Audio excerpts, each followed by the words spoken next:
بسم الله الرحمن الرحيم وصلى الله على أشرف المرسلين سيدنا محمد وآله وصحبه وسلم. سبحانك اللهم لا علم لنا إلا ما علمتنا إنك أنت العليم الحكيم. اللهم يا معلم إبراهيم علمنا ويا مفهم سليمان فهمنا ويا معطي الحكمة لداود أعطينا الحكمة وفصل الخطاب. رب اشرح لنا صدورنا ويسر لنا أمورنا واحلل عقد من ألسنتنا تفقه أقوالنا. Nous rendons grâce à Allah subhanahu wa ta'ala qui nous a autorisé une fois de plus de se réunir, toujours dans le cadre de l'apprentissage de sa parole, le Coran le noble. C'est une faveur de sa part. Nous le louons, nous le remercions, nous lui demandons de nous ouvrir ses portes de miséricorde, de nous couvrir de son assistance et de mettre la baraka dans tout ce que nous menons dans nos vies, dans nos activités professionnelles, dans nos progénitures, dans tout ce que nous menons, et qu'il nous permette d'accéder à son agrément à travers l'apprentissage du Coran. Et nous lui demandons de nous augmenter davantage en connaissance, de nous augmenter davantage en connaissance et de faire du Coran un ascenseur pour nous qui nous conduira jusqu'au paradis Al-Firdaus. Donc nous poursuivons dans le cadre de ces voyages. Nous sommes en train de voyager dans les Juz'u Amma, le programme de Tafsir, comme nous l'avons dit la dernière fois, ce qui va s'étendre jusqu'au Tafsir 6. Donc, ce qui veut dire que, Inch'Allah, vous allez, pendant environ 2 ans et demi, pour ceux qui seront courageux, bien sûr, si Dieu nous accorde longue vie, vous allez découvrir les sourates de Juz'u Amma. Et en ce qui concerne ce programme de Tafsir 1, nous allons étudier la 5e sourate du programme, qui est la sourate Al-Masad. La sourate Al-Masad, Masad est intitulée des fibres ou les cordes. Al-Masad, les fibres ou les cordes. Sourate Masad est une sourate mécoise.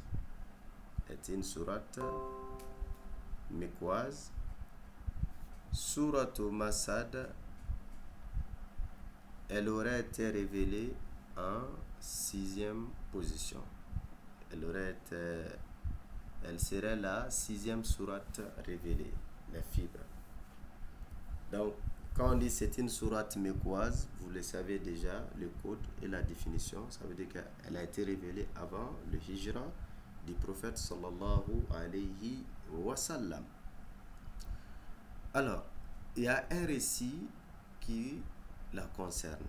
Le récit, c'est quoi? Vous savez que le prophète sallallahu alayhi wa sallam, quand il avait reçu la prophétie, au début, il faisait ce qu'on appelle, il rapprochait les gens individuellement, mais il n'avait pas encore officialisé le message. C'est-à-dire, il s'était pas donné, il n'avait pas reçu, bien sûr, l'autorisation d'officialiser, c'est-à-dire d'inviter le public, la masse, vers cette nouvelle religion.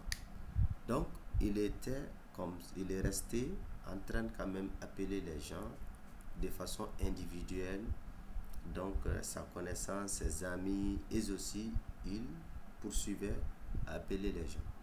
Donc il est resté environ 2 ans à 3 ans. 2 ans à 3 ans, il était en train de faire la Mecque. Ils avaient pris l'écho de cette nouvelle religion, l'écho que Mohammed, il est en train de prêcher une nouvelle religion, une nouvelle doctrine. Il est en train de même inviter ses disciples à suivre cette religion, mais il n'avait pas du tout accordé d'importance. Bon, il disait que de toutes les façons, il est libre Maintenant, ceux qui sont convaincus avec lui, eux aussi sont libres de l'écouter, de le suivre. Donc, ils n'ont pas pris l'affaire de la nouvelle religion au sérieux. Jusqu'à ce que Allah subhanahu wa ta'ala lui révéla les versets wa anzir ashiratakal aqrabin. Quand Allah subhanahu wa ta'ala a révélé ces versets et avertit tes proches, quand Dieu lui révéla ces versets, le prophète sallallahu alayhi wa sallam comprit que Allah subhanahu wa ta'ala est en train de lui demander de publier maintenant les messages, de s'adresser à la Mecque de façon générale. Et comme les différents hadiths l'ont rapporté, le messager de Dieu sallallahu alayhi wa sallam, il est allé à la Mecque à un endroit, donc il a essayé de regrouper maintenant les Mecquois. Il est monté, soit selon d'après les récits, il est monté sur le mont Safa et il a crié en appelant toutes les tribus de la Mecque, Banu Hashim, Banu Abdul Muttalib, Banu Qusay. Donc il a invité les tribus et les gens, ils étaient surpris. Oui, parce que ça c'est étrange de voir Mohammed à l'époque. Avant sa prophétie, il était respecté dans la ville de la Mecque. Il était surnommé les dignes de confiance, les véridiques. Donc quand il a appelé les gens, tout le monde voulait répondre à son invitation. Tout le monde. Les gens sont venus s'entourer. Même ceux qui étaient occupés, qui n'arrivaient pas à se libérer pour aller écouter, ils se sont fait remplacer. Ils ont mandaté quelqu'un pour aller écouter ce que Mohammed voulait leur adresser comme message, comme parole. Donc, c'est comme ça que la Mecque se sont réunis autour du prophète sallallahu alayhi wa sallam. Et le prophète, lui, pour tester les Mecquois ou pour renforcer, donner du poids au message qu'il s'apprête à leur délivrer, il leur d'abord posa une question en leur demandant: si je vous informe qu'il y a une armée qui est derrière ces monts et qui s'apprête à vous attaquer, est-ce que vous allez me croire? Et quand il a posé cette question, les Mecquois, ils ont tous répondu: oui, on te croit. On te croit. Tu n'as jamais menti. Tu nous as jamais menti. Depuis qu'on t'a connu, tu es toujours véridique. Tu dis que de la vérité. Tu es sérieux. Et tu es un homme correct. Donc, ils ont fait des éloges à l'égard du prophète sallallahu alayhi wa sallam. Et même, ils ont dit: nous sommes prêts à accepter tout ce que tu nous informes. Et quand ils ont donné cette réponse, et c'est là que le prophète sallallahu alayhi wa sallam, il dévoile l'objet de son invitation en leur disant: alors Allah subhanahu wa ta'ala, il m'a appelé, il m'a envoyé comme avertisseur pour vous. Dieu m'a envoyé prophète et messager. Suivez-moi, vous serez sauvés. Suivez-moi, vous serez épargnés de l'enfer. Si vous refusez de me croire, de me suivre, vous allez périr et vous finirez à l'enfer. Quand le prophète il a délivré ces messages, ça a été un choc, comme on dit, électrochoc à la Mecque. Les gens sont restés bouche bée, stupéfaits, surpris jusqu'au dernier niveau. Et un de ses oncles, son oncle Abu Lahab, après tout à l'heure, Inch'Allah, nous allons revenir sur Abu Lahab, qui était présent aussi parmi la foule. Ce dernier, il se précipita en demandant: Alihaza Jama'atana. Il dit: mais c'est à cause de cela, mon neveu, c'est à cause de cela que tu nous as réunis. Et c'est uniquement pour écouter ces messages que tu nous as réunis. Parce qu'ils considéraient ces messages comme une insulte à leur égard, une insulte vis-à-vis de leurs ancêtres. Il dit: Tabbalak, que tu sois maudit. Dans une autre version, que ta journée soit maudite. Et c'est à cause de cela que tu nous as invités, nous avons laissé nos occupations pour venir t'écouter. Et toi, tu viens nous dire, c'est entre guillemets, selon ces dires, tu viens nous dire ces mots, ces grossièretés. Donc, il a Dans une version dit, il a même secoué ses mains devant le prophète en lui disant que tes mains et que ta journée soit maudite. Donc il s'est attaqué directement au prophète sallallahu alayhi wa sallam et Allah subhanahu wa ta'ala a pris la défense de son messager. C'est Dieu même qui lui a répondu. Le prophète ne l'a rien dit, le prophète il n'a pas agi, mais c'est Allah subhanahu wa ta'ala qui l'a fait révéler la sourate Masad pour maudire, anéantir, humilier, rabaisser Abu Lahab ainsi que son épouse à cause de leur attitude. Et cette sourate, depuis lors, la sourate est révélée et est restée. Nous rapprochons d'Allah à travers sa lecture. Nous nous rapprochons d'Allah subhanahu wa ta'ala à travers son étude, sa compréhension. À chaque fois que tu récites la sourate, tu auras la récompense et tu n'encours aucun danger. Donc, c'est ce qui est la sourate al-Masad al-Fibr. Maintenant, en ce qui concerne Abu Lahab, qui est Abu Lahab? Nous l'avons dit, Abu Lahab est l'oncle du prophète sallallahu alayhi wa sallam. Qui est Abu Lahab? Abu Lahab est l'oncle du prophète sallallahu alayhi wa sallam. Vous savez, le prophète, il a beaucoup d'oncles.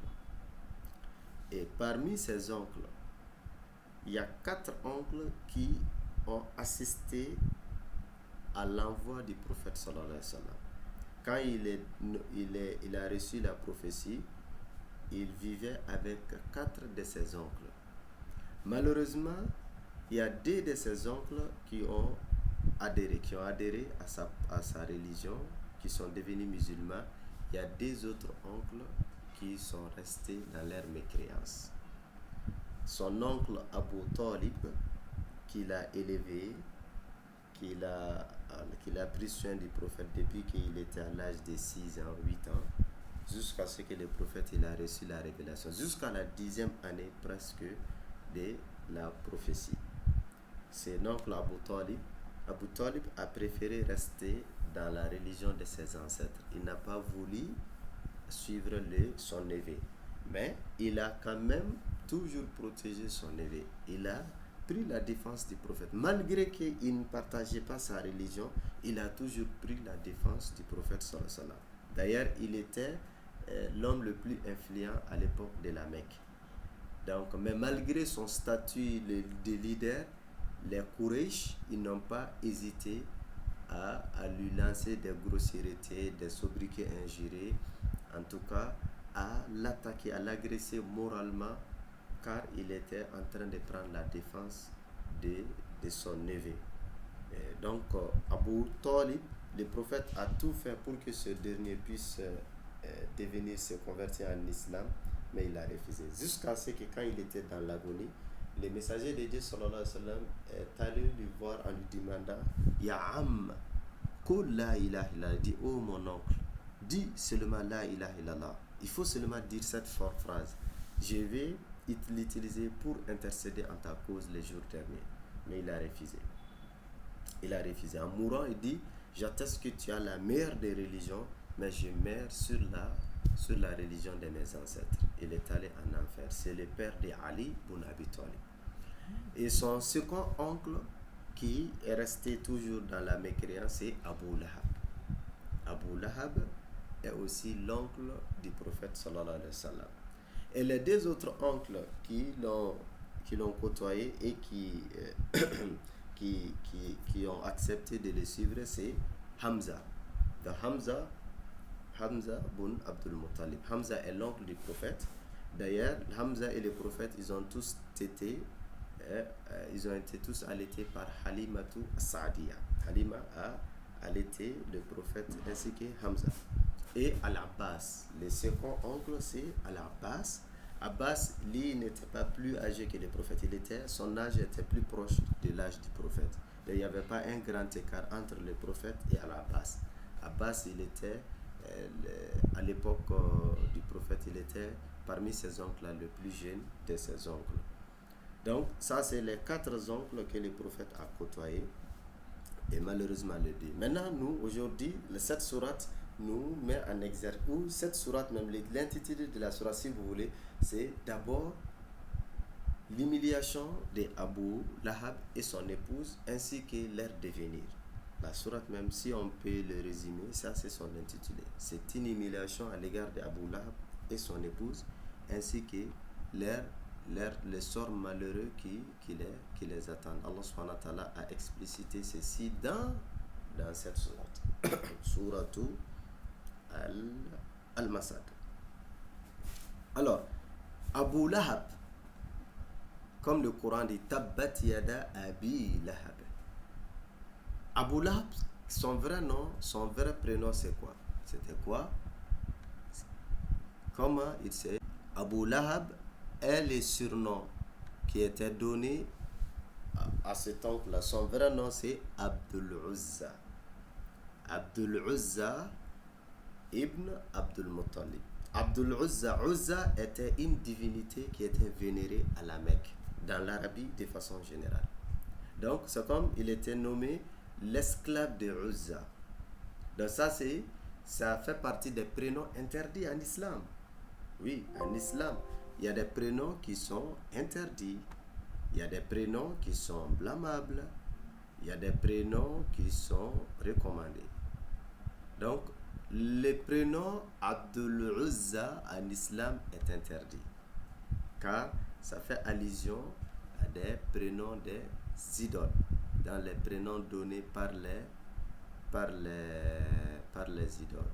Donc l'esclave des idoles, Allah subhanahu wa ta'ala n'a pas autorisé ce genre de prénoms.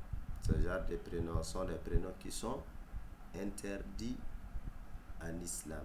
Donc ça c'est extrêmement important. Et c'est pourquoi peut-être Allah subhanahu wa ta'ala n'a pas mentionné Abdul Uzza dans le Coran, mais Allah subhanahu wa ta'ala il a plutôt utilisé son surnom.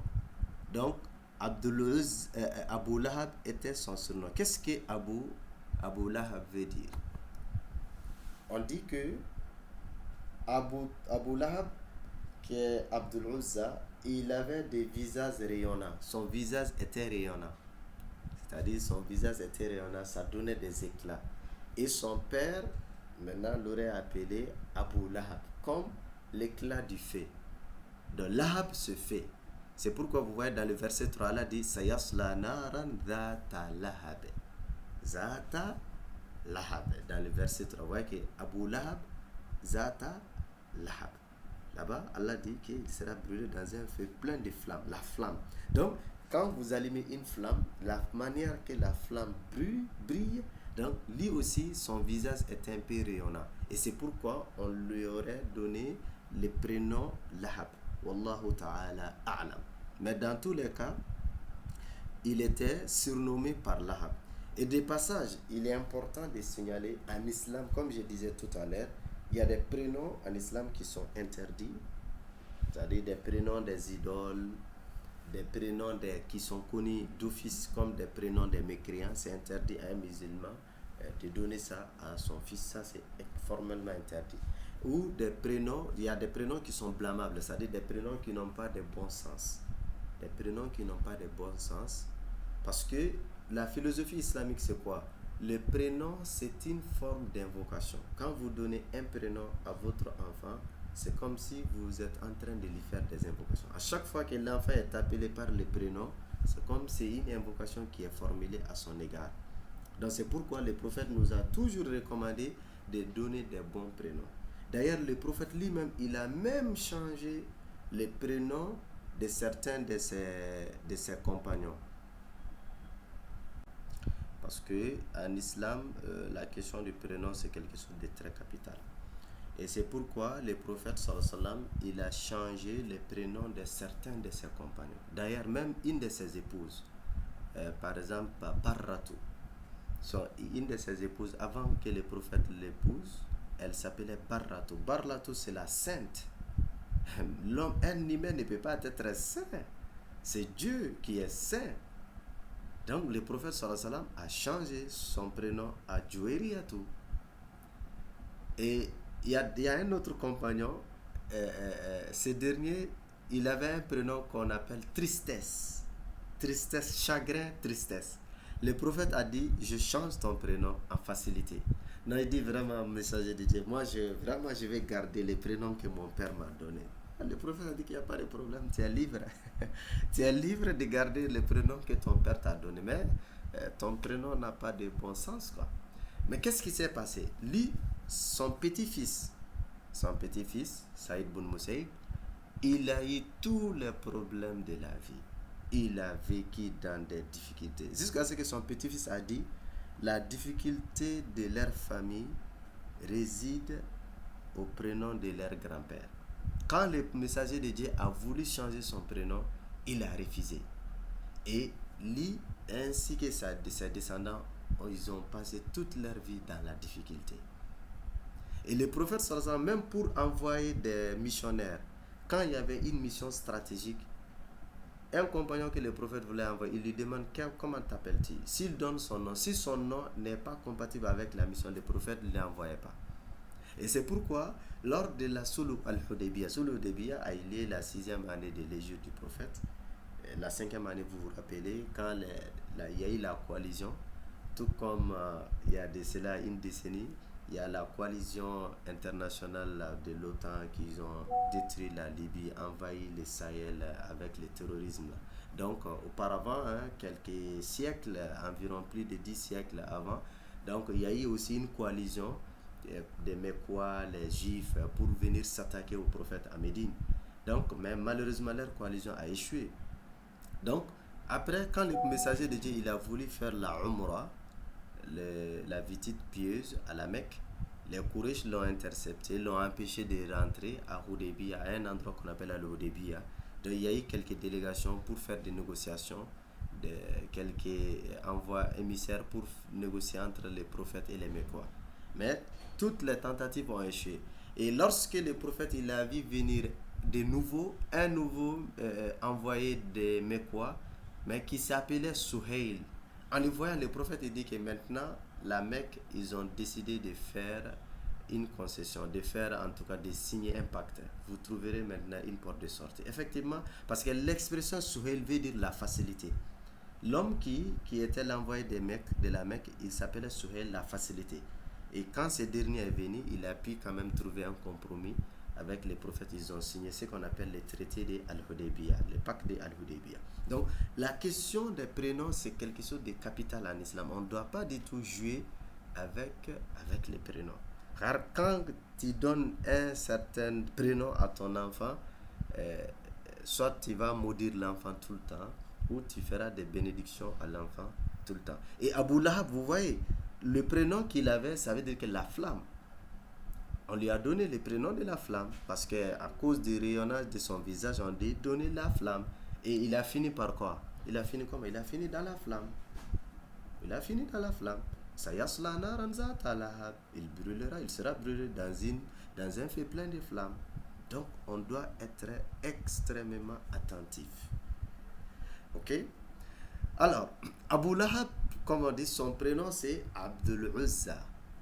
Il a décidé de s'attaquer au prophète sallallahu alayhi wa sallam. Il a décidé de s'opposer au prophète sallallahu alayhi wa sallam. Il a décidé de combattre le prophète sallallahu alayhi wa sallam. Le prophète qui était son neveu d'ailleurs. Malgré les liens de sang, la fraternité, la parenté, mais il a préféré combattre son neveu.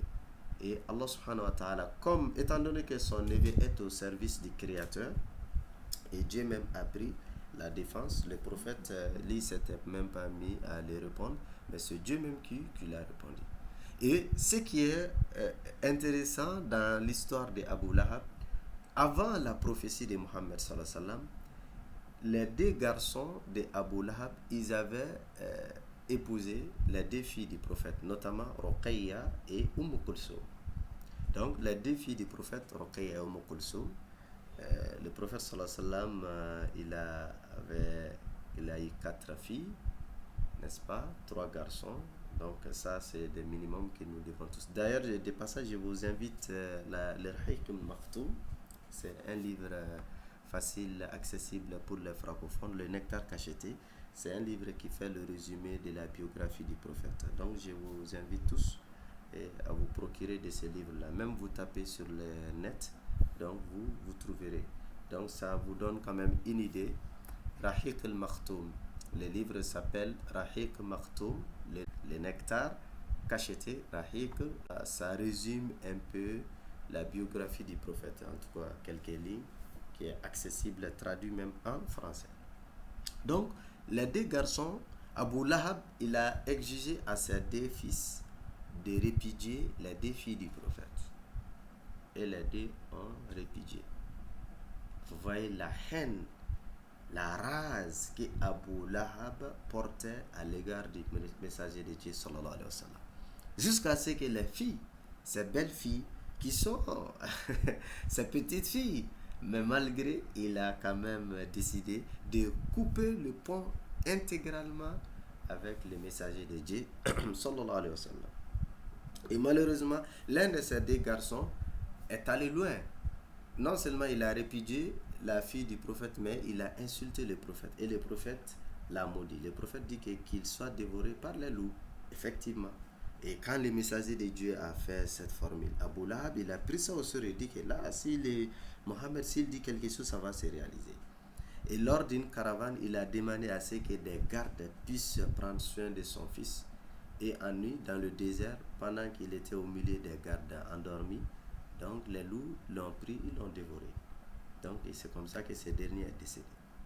Donc Abu Lahab, même vers 3 ans avant la 10e année de la prophétie, les Mecquois, ils ont décidé de mettre un embargo sur le prophète. Si vous voulez, de le mettre dans une résidence surveillée.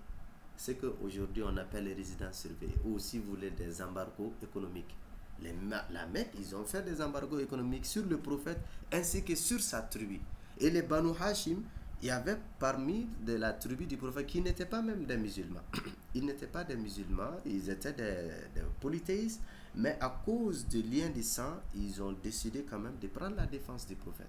Et les Mecquois, ils ont décidé de les punir tous ensemble, de les mettre un embargo économique, et personne ne les vendait, ils ne pouvaient acheter à qui que ce soit.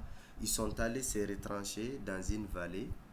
Et pendant cet embargo a duré 3 ans.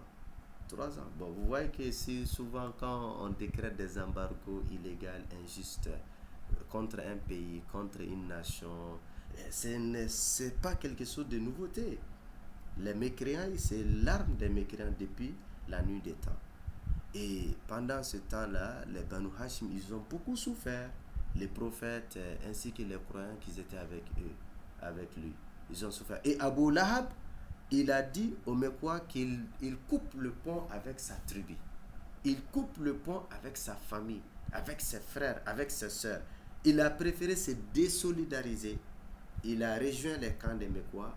Ensemble, ils ont mis des embargos sur le prophète. Pourquoi? Il était animé de la rage vis-à-vis du prophète sallallahu alayhi wa sallam. Et tellement qu'il était enragé contre le messager de Dieu, au début de la prophétie, vers les 4 ans, partie 3e, 4e, 5e, 6e, 7e année, le prophète sallallahu alayhi wa sallam, lors de chaque pèlerinage, chaque période de pèlerinage, il partait s'exposer aux tribus arabes. Les autres tribus arabes qui venaient faire le pèlerinage à la Mecque, les prophètes, ils partaient les rencontrer pour leur présenter, leur exposer l'islam. Et qu'est-ce que Abu Lahab faisait? Abu Lahab, lui, il se préparait, il attendait. Quand le prophète sortait pour aller présenter l'islam aux tribus, il poursuivait le prophète. Sa mission, c'était quoi? Le prophète, quand il venait voir une tribu, il leur parle la religion, je suis l'envoyé de Dieu, suivez-moi, vous serez épargnés. Et dès que le prophète terminait son discours, Abu Lahab disait, ne l'écoutez pas, ceci c'est mon neveu. Nous sommes plus proches de lui que tout le monde. S'il était véridique, nous on allait le suivre. Il est menteur, il est fou, ne l'écoutez pas. Il a renoncé à la religion de ses ancêtres. Il humiliait le prophète sallallahu alayhi wa sallam devant les étrangers. Et lorsque son oncle même dit ça, les autres vont dire, c'est son oncle même qui vient de dire ça, ce qui veut dire que c'est pas quelqu'un de sérieux. Et vous voyez que le prophète, il a beaucoup enduré de cet homme et de son épouse. Et son épouse se permettait quand même de déposer des ordures devant la maison du prophète, de prendre des épines et de les placer devant la maison du prophète. Parce que la maison du prophète était proche de celle d'Abu Lahab. Donc elle, l'épouse et l'époux, ce couple malheureux, ils se sont donné la tâche d'aider le prophète, de s'attaquer au prophète sallallahu alayhi wa sallam. Et c'est pourquoi Allah subhanahu wa ta'ala les a humiliés par la pire d'humiliation. Donc leur humiliation a été terrible. Et nous allons ensemble découvrir. Donc quand il a maudit le prophète, Allah subhanahu wa ta'ala a répondu à Abu Lahab en disant Tabbat yada. Allahu Akbar. Allah dit Tabbat yada. Le début, le premier mot du verset, ça c'est une malédiction. C'est une invocation contre Abu Lahab. Donc c'est une malédiction. Que périsse. Tabbat. Que périsse. Yada. Vous voyez que c'est tiré. Les deux mains. Yada. Yadun. C'est une main. Donc yada, les deux mains. Que périssent les deux mains de qui? Abi Lahabin. Que périssent les deux mains de Abi Lahab. Allah subhanahu wa ta'ala n'a pas utilisé le nom des idoles. Il n'a pas dit Abdul Uzza. Non. Abi Lahab. Parce que avec ces prénoms, il y a une concorde. Il y aura de concorde avec la suite de la sourate. Que périssent les deux mains de Abi Lahab. Watabba. Que lui-même périsse. Donc, le dernier mot du premier verset, ça c'est la confirmation de la punition. Le premier mot, c'est une sorte d'invocation de la malédiction. Et le second, c'est ce qui confirme que ça aura lieu. Il n'y a même pas de doute. Vous voyez un seul verset qui détermine ou qui a déterminé la finalité d'un individu. Et c'est ce verset qui prouve que le Muhammad est le messager de Dieu sallallahu alayhi wa sallam. Imaginez le prophète, il dit au début de sa mission que Abu Lahab, il périt, il périra. Il sera anéanti dans cette vie ici-bas et il sera anéanti à l'au-delà. Et si Abu Lahab, il s'était converti en islam, alors le prophète, il allait être menteur. Si Abu Lahab, il avait accepté d'adhérer à l'islam, il allait mettre la véracité du Coran en question. Mais malheureusement, le Coran est la vérité. C'est la parole d'Allah. C'est le Créateur même qui a parlé. Et c'est pourquoi Abu Lahab, il est resté mécréant. Donc Allah dit que périssent les deux mains d'Abu Lahab. Et c'est une réalité, il périra. Il périra, il sera anéanti, il est maudit, il n'aura rien. Il va tout perdre. Il va tout perdre. Rien ne pourra le sauver. Rien ne pourra le sauver. Vous voyez que nous étions au début de l'islam. Au début, dans les premières années. Donc, l'adversité que les prophètes faisaient face, Allah subhanahu wa ta'ala même, il intervenait. Et cette parabole, Dieu nous donne. Ça, c'est la parabole d'un couple malheureux. Leur attitude. Donc, au début, il y a une ironie, il y a une moquerie, il y a des injures, il y a une malédiction. Et c'est un rabaissement. Et cet individu, Abu Lahab, il était riche, il était fortuné, il avait beaucoup d'argent, il était orgueilleux, il pensait, il se considérait, il se prenait comme des personnalités influentes de la Mecque à l'époque. Effectivement, avant l'islam, avant l'avènement de l'islam, il était ainsi. Mais à cause de son attitude, à cause en tout cas de le combat qu'il a livré contre l'islam, les prophètes sallallahu alayhi wa sallam, donc tout ceci ont été réduits. Allah subhanahu wa ta'ala dit Tabbat yada Abi Lahabin wa tab. Donc la deuxième partie, c'est une confirmation. Effectivement, il va périr. Effectivement, il sera anéanti. Effectivement, Abu Lahab n'aura pas de sauveur. Effectivement, Abu Lahab sera banni de la société. Effectivement, Abu Lahab va être une personne qui sera maudite dans la société mécoise. Il n'aura plus de respectabilité. Il perdra son statut de respectabilité. Pourquoi? Car il a attaqué le prophète sallallahu alayhi wa sallam. À partir de là, nous comprenons le danger de s'attaquer au prophète. Souvent, tu peux insulter Dieu. Ceci peut passer de façon inaperçue.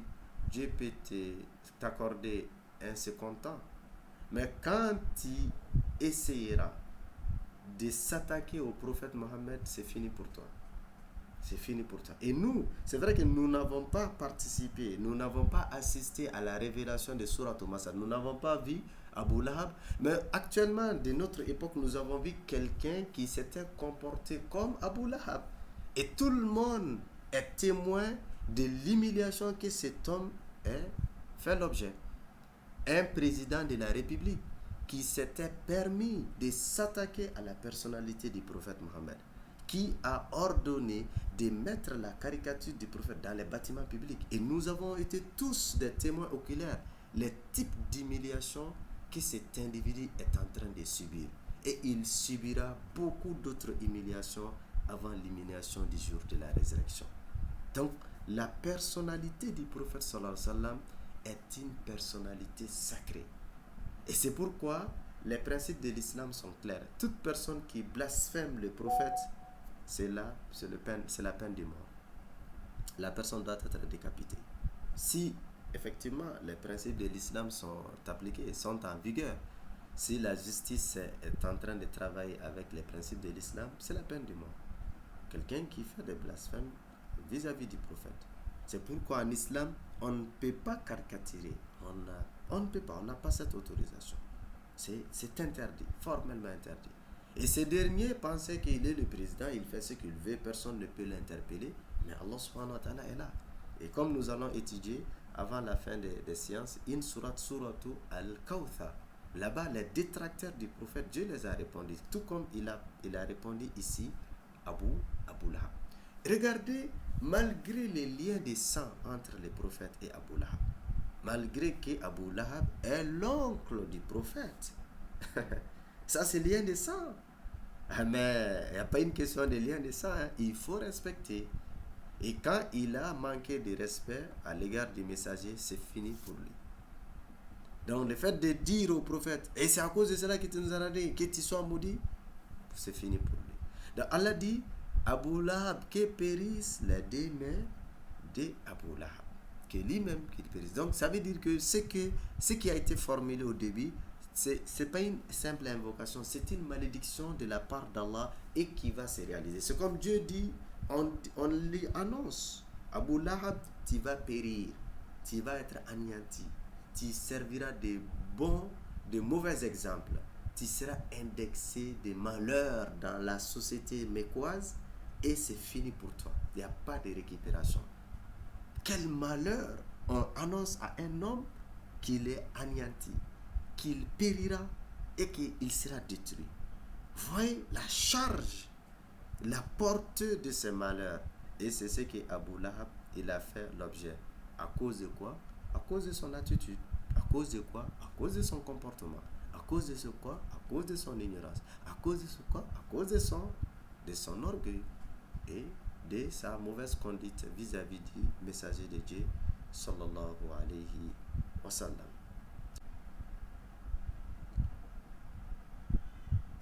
Donc, Allah subhanahu wa ta'ala, à partir du premier verset, il donne une réponse fracassante à l'attitude respectueuse de Abu Lahab vis-à-vis du prophète. Cet affront qu'il s'est montré et qu'il a voulu se démarquer de ses siens quand le prophète leur adressa la parole de la prophétie.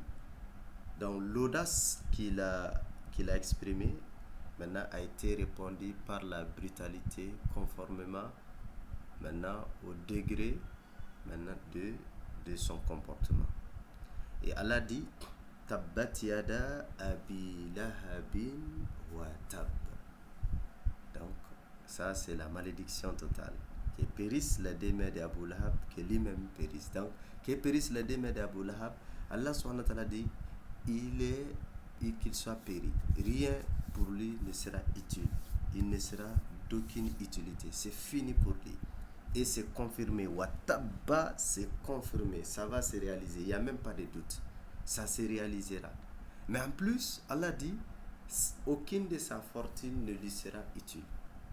Ma aghna anhu maluhu wa ma kasab. Allah dit, ma aghna anhu maluhu. Allah subhanahu wa ta'ala dit, rien ne lui sera utile. La fortune, anhu maluhu, la fortune qu'il a héritée, la richesse qu'il a héritée, cette richesse ne lui servira à rien, ne lui protégera pas, ne lui épargnera pas ce sort malheureux. Wama kasaba, ainsi que la richesse qu'il accueillera, la richesse qu'il obtiendra à la sueur de ses fronts, les bénéfices qu'il générera, ces bénéfices, ces richesses aussi ne lui sera pas d'utilité. Ma aghna anhu maluhu, sa fortune ne lui sert à rien, ni ce qu'il a acquis. Donc sa fortune ne lui sert à rien, la fortune qu'il a héritée ne lui sert à rien, la fortune qu'il a acquis à la suite de ces transactions, à la suite du commerce, Allah subhanahu wa ta'ala dit que aucune de ces fortunes ne lui servira de quelque chose. Pour lui, c'est fini. Lui, quand même, c'est un sort malheureux. Rien ne lui sera utile.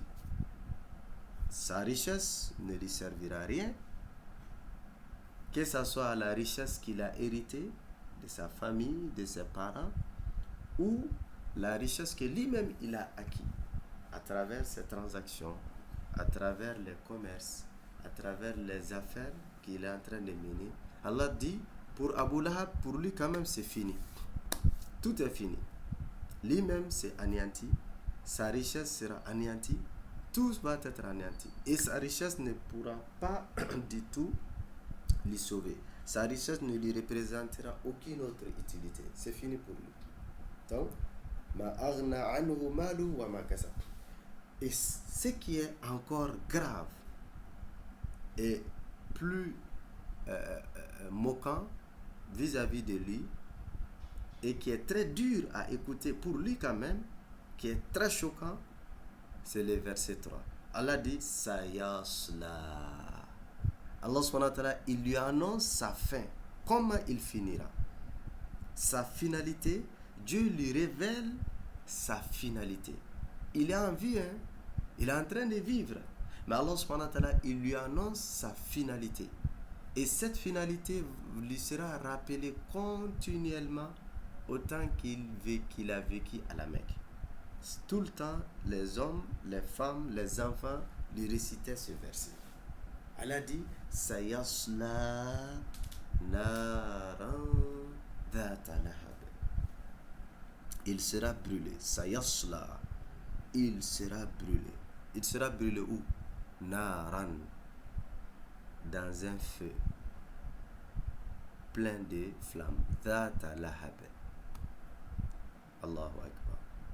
Donc Allah dit à Abu Lahab, il dit à toute l'humanité, il dit à tous les Mécois, il dit à tous les criminels, il dit à tous les détracteurs du prophète Mohammed. Ça, c'était les premières heures de la prophétie, les premières années de la prophétie.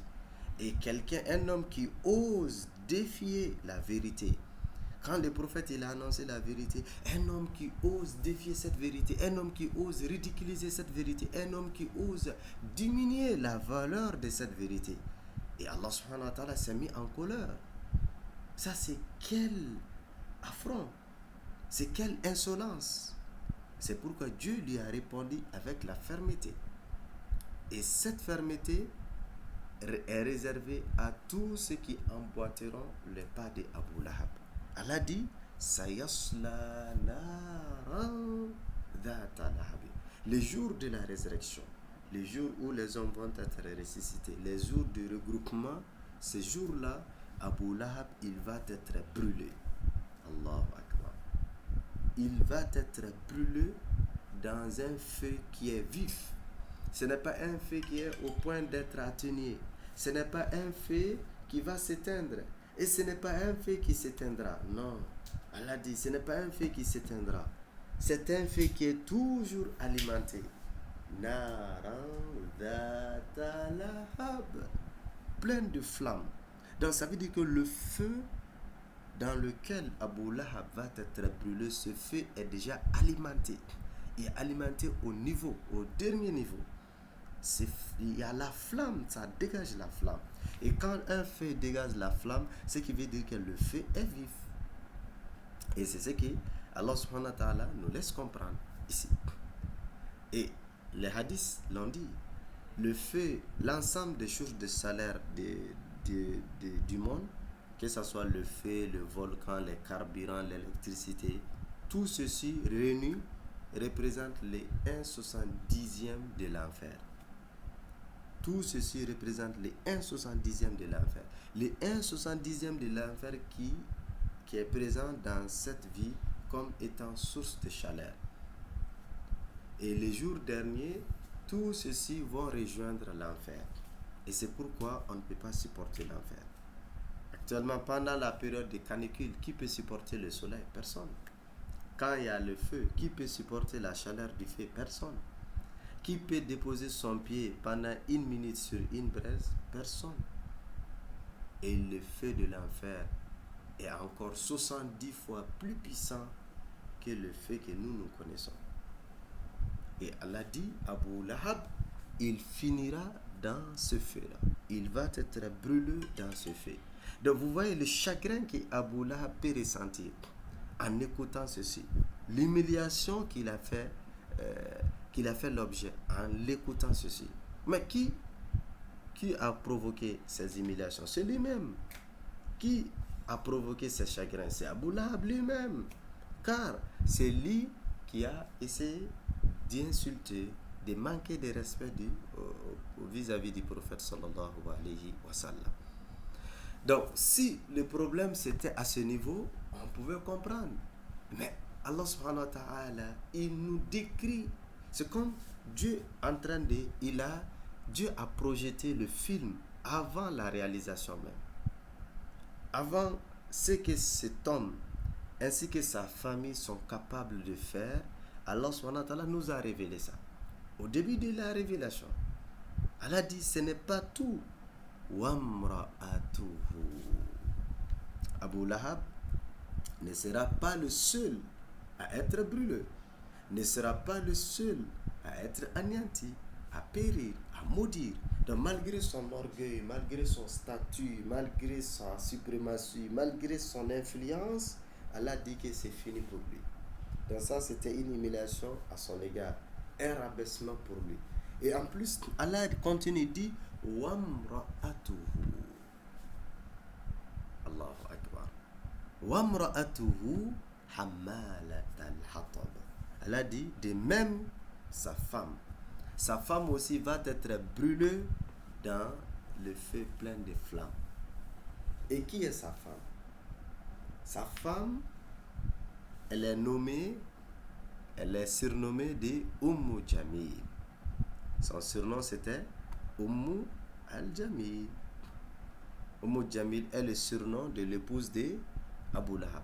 Mais son vrai prénom c'est Urwatu, son vrai prénom c'est Urwa bint Harb bin Umayya. Son prénom c'est Urwa bint Harb bin Umayya. Elle était la sœur de Abu Sufyan, la tante de Muawiyah. Abu Sufyan, qui après le décès de Abu Lahab, qui est devenu le chef de la Mecque, sa sœur, qui se nommait Urwa, était l'épouse de l'oncle du prophète de Abu Lahab.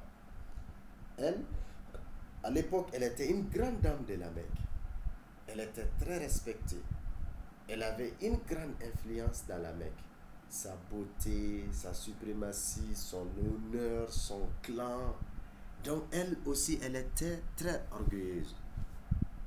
Malgré son statut, malgré sa noblesse, malgré sa famille, d'autant plus qu'elle a décidé aussi de s'inscrire à l'opposé du prophète. Elle a décidé de s'inscrire dans le club de ceux qui combattent les messagers de Dieu sallallahu alayhi wa sallam. Allah dit qu'elle aussi, elle va périr et elle finira dans l'enfer.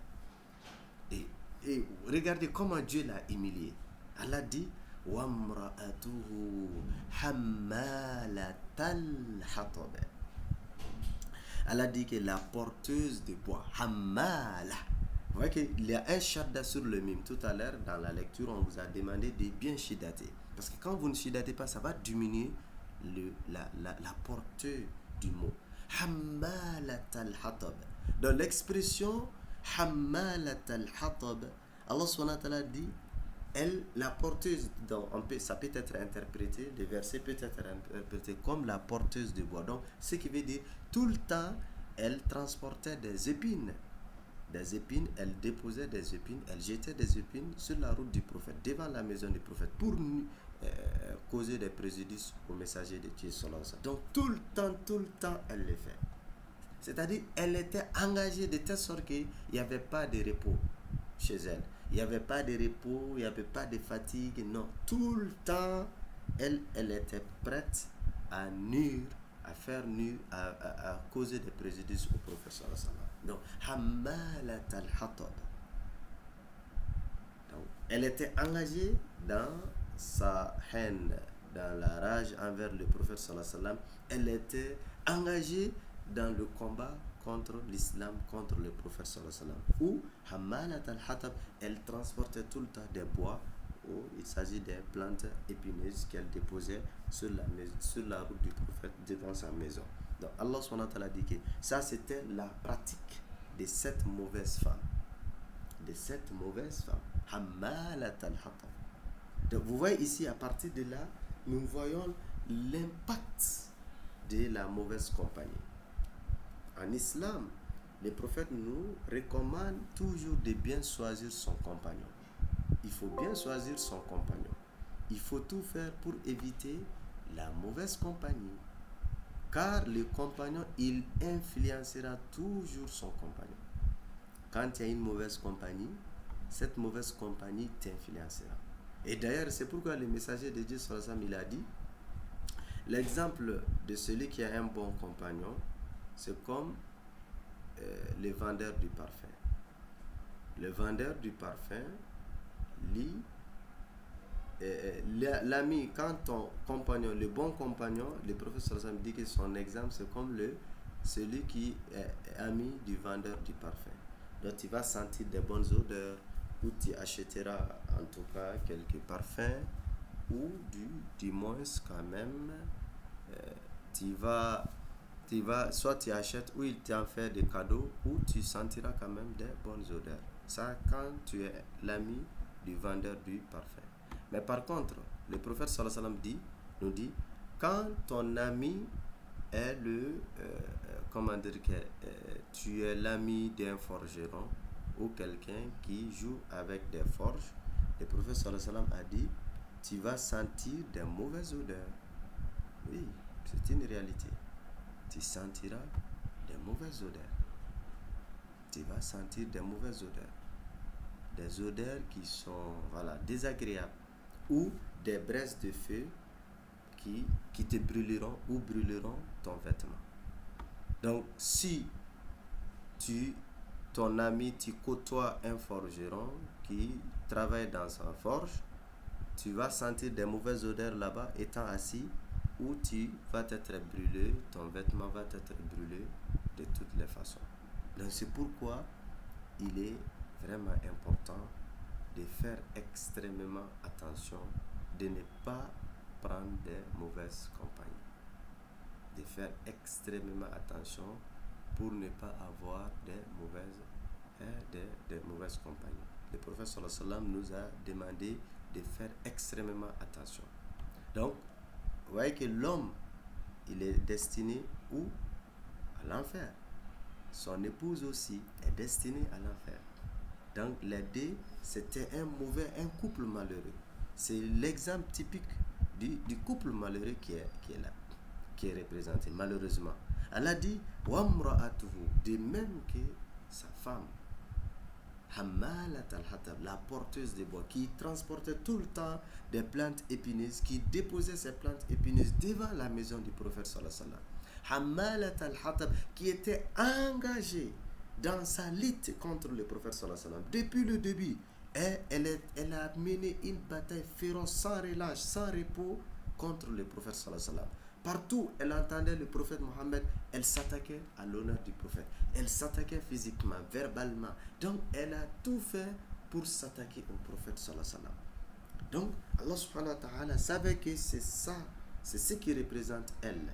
C'est ce qui sera son comportement. Et Allah subhanahu wa ta'ala nous a donné cette lettre description.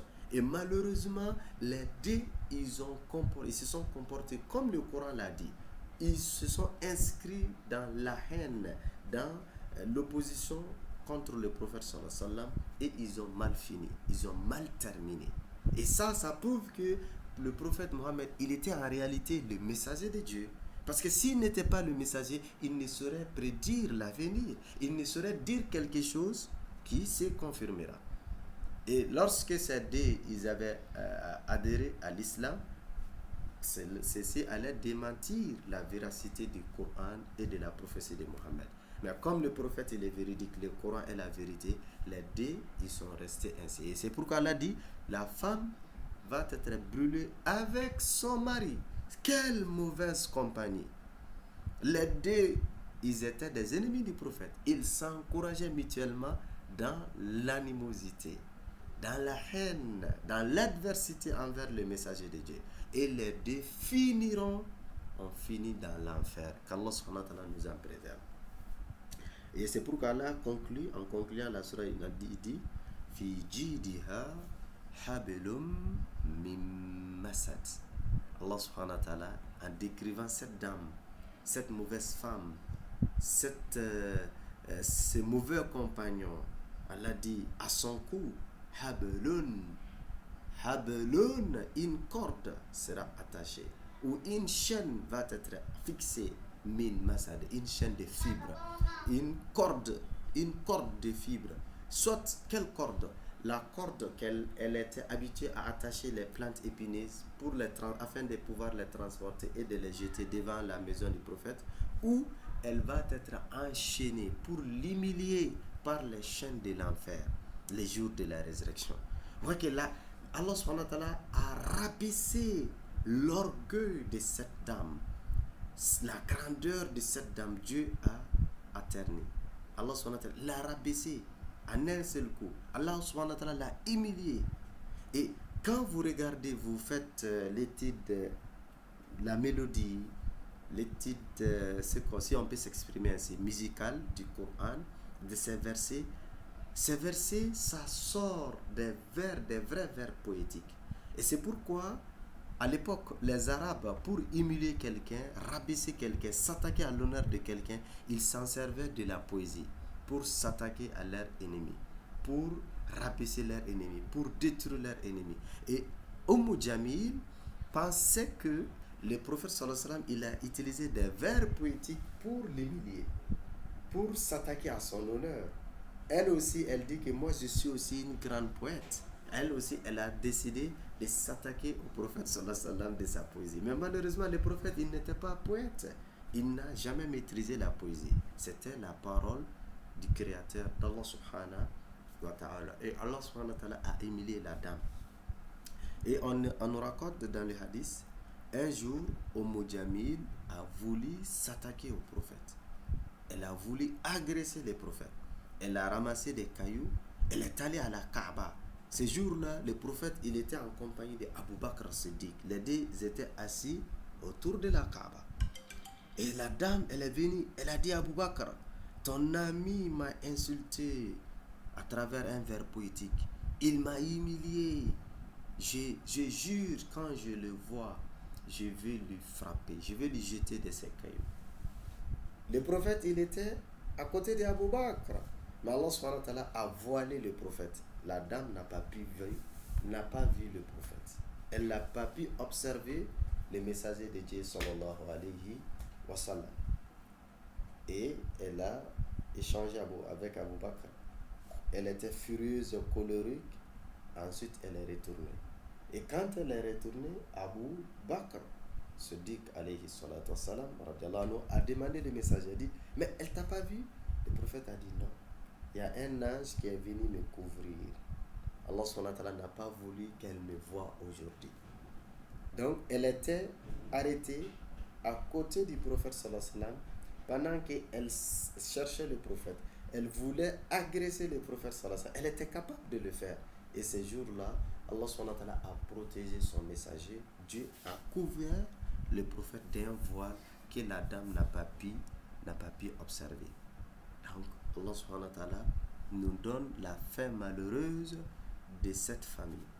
L'homme malheureux et son épouse malheureuse. Les deux finiront dans l'enfer. Les deux ont été anéantis, les deux ont été maudits, les deux ont été humiliés, les deux ont été rabaissés. Pourquoi? Tout simplement, ils ont décidé de s'attaquer les prophètes sallallahu alayhi wa sallam. Pourquoi? Tout simplement, ils ont voulu maintenant s'inscrire en opposé du prophète sallallahu alayhi wa sallam. Tout simplement, ils ont manifesté une rage envers le messager de Dieu sallallahu alayhi wa sallam. Le prophète, il n'était pas dans sa propre mission. Le prophète, il était l'envoyé d'Allah subhanahu wa ta'ala. Les prophètes étaient en train de transmettre les paroles d'Allah subhanahu wa ta'ala. Les prophètes transmettaient les commandements d'Allah subhanahu wa ta'ala. Les prophètes, il était au service d'Allah, le Tout-Puissant, le Tout-Miséricordieux. Et Allah, à son tour, il a pris la défense de son messager et il a humilié cette famille. Malgré les liens qui les lient du prophète sallallahu alayhi wa sallam, malgré leur rapprochement du prophète sallallahu alayhi wa sallam, malgré leur noblesse, malgré leur suprématie, Allah subhanahu wa ta'ala les a humiliés. Allah subhanahu wa ta'ala les a maudits. Allah subhanahu wa ta'ala les a rabaissés. Ceci montre quoi? Ça montre la gravité de s'attaquer au prophète sallallahu alayhi wa sallam. Ceci montre quoi? Ça montre l'inconvénient d'essayer de combattre l'islam. L'inconvénient d'essayer de s'attaquer à cette religion. L'inconvénient de manquer de respect vis-à-vis de la personne du messager de Dieu sallallahu alayhi wa sallam. Et nous comprenons aussi à travers cette sourate que le lien de parenté, la parenté n'a aucune utilité s'il n'y a pas la spiritualité. La parenté n'a aucune importance sans la foi. Et c'est pourquoi les prophètes sont sans couleur dans le veine de son oncle. Oui, c'est son oncle. Mais son oncle-là, il n'était pas musulman. Il n'était pas musulman. Son lien et son rapprochement du prophète sallallahu alayhi wa sallam ne lui a rien servi. Au contraire, il a été humilié, plus maudite. Il a subi les grandes figures de la mécréance de la Mecque. Rares ceux qui ont subi telle humiliation. Il y a quelques-uns qui ont été humiliés autrement. Mais pour le cas d'Abu Lahab, c'était exceptionnel. Exceptionnel à cause de son attitude. Nous comprenons aussi à travers cette sourate que l'homme doit être intelligent. Il ne faut pas choisir son camp. Il ne faut pas choisir de se rallier dans le camp opposé de Dieu. Non, il faut tout faire. Il ne faut jamais s'opposer directement d'Allah subhanahu wa ta'ala. Et même quand tu seras appelé à le faire, il faut le faire avec sagesse. Imaginez quand le prophète il a parlé, il a annoncé la nouvelle, tout le monde est resté bouche bée. C'est Abu Lahab qui a osé s'exprimer en premier. Donc, à cause de son attitude, de son irrespect, il a été châtié, il a été maudit par Allah subhanahu wa ta'ala. Ensuite, nous comprenons que depuis la nuit du temps, depuis le début de cette religion, il y a eu toujours des aigris, toujours des envieux du prophète sallallahu alayhi wa sallam, de cette religion. Mais ces aigris, ces envieux, ils n'ont pas pu arrêter la progression de l'islam et ils ne pourront jamais le faire. Et ces aigris, ces envieux, ces libertins existeront dans toutes les époques, dans tous les temps. Ils existeront toujours. Ils existeront toujours. Mais toujours, la réponse est l'unique. La réponse est toujours invariable. Celui qui s'attaque au prophète sallallahu alayhi wa sallam sera anéanti. par Allah. Celui qui s'attaque au prophète sallallahu alayhi wa sallam sera humilié par Allah. Celui qui s'attaque au prophète sallallahu alayhi wa sallam, Dieu fera que toutes les créatures l'humiliera. Dieu fera qu'il sera détesté de toutes les créatures.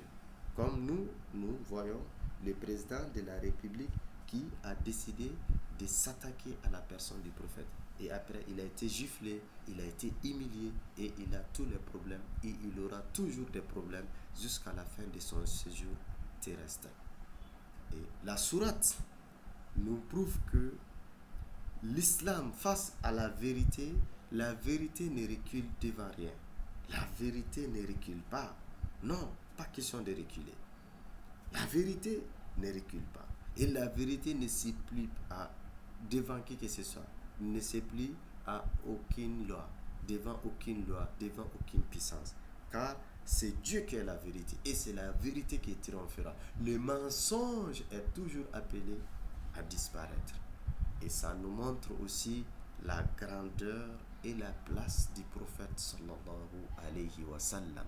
Le prophète Mohammed est élu par Allah subhanahu wa ta'ala. Le prophète Mohammed sallallahu alayhi wa sallam est choisi par Allah subhanahu wa ta'ala. Il n'est pas n'importe qui. Et ceux qui sont attaqués, ceux qui l'ont insulté, ceux qui l'ont manqué de respect, ils ont été humiliés. Nous aussi, nous devons être vigilants et d'être attentifs pour ne pas subir le même sort que ceux-là. Qu'Allah subhanahu wa ta'ala nous en préserve, qu'il fasse de nous des élus du paradis, qu'Allah subhanahu wa ta'ala nous fasse entrer au paradis par l'amour du prophète sallallahu alayhi wa sallam, qu'Allah fasse de nous des suiveurs du prophète sallallahu alayhi wa sallam, qu'Allah nous permette quand même de beaucoup prier sur son messager, qu'il agrée nos efforts et qu'il fasse de nous des élus du paradis.